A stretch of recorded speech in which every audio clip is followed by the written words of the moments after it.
Introduction à Excel. Difficile de ne pas avoir vu son nom au moins une fois quelque part.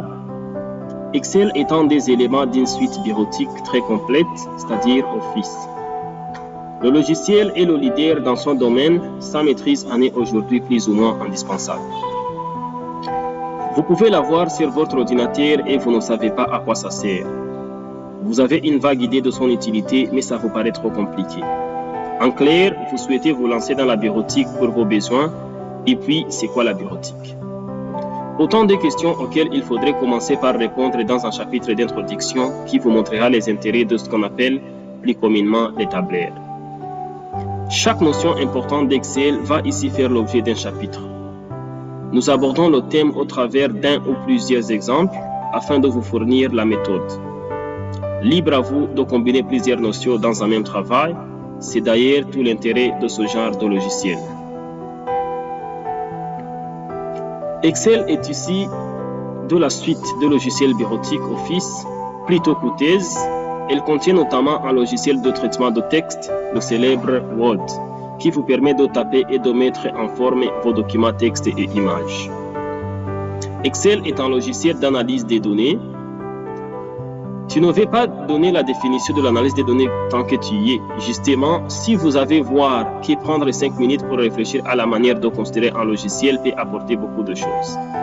Comme son nom l'indique, un logiciel d'analyse de données a pour fonction principale d'analyser des données. Autrement dit, il fait subir à des données brutes des transformations de toutes sortes.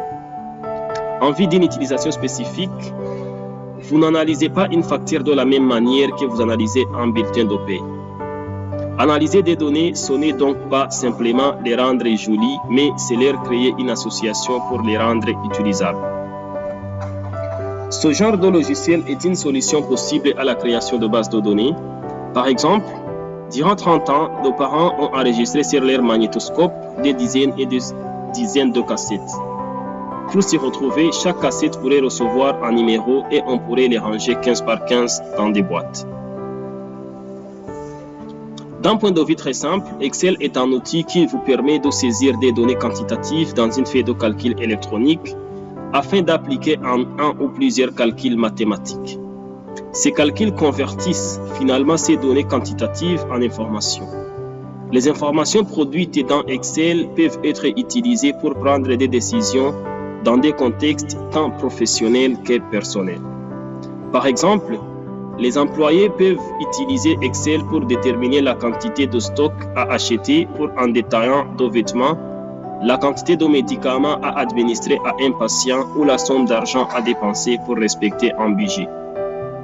En ce qui concerne les décisions personnelles, vous pouvez utiliser Excel pour déterminer combien d'argent vous pouvez dépenser pour l'achat d'une maison, combien vous pouvez dépenser pour les paiements de location d'une voiture, ou combien vous devez économiser pour atteindre vos objectifs de retraite.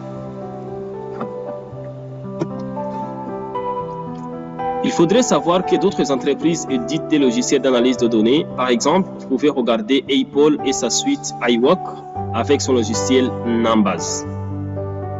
Mais si vous ne savez pas à quoi prendre parce que vous débutez vraiment dans la bureautique, vous pouvez télécharger une suite gratuite qui contient un tableur comme Excel. Il faut enfin savoir que si vous choisissez un tableur différent d'Excel, ce cours peut vous être utile dans la mesure où les outils de base de ces logiciels sont les mêmes.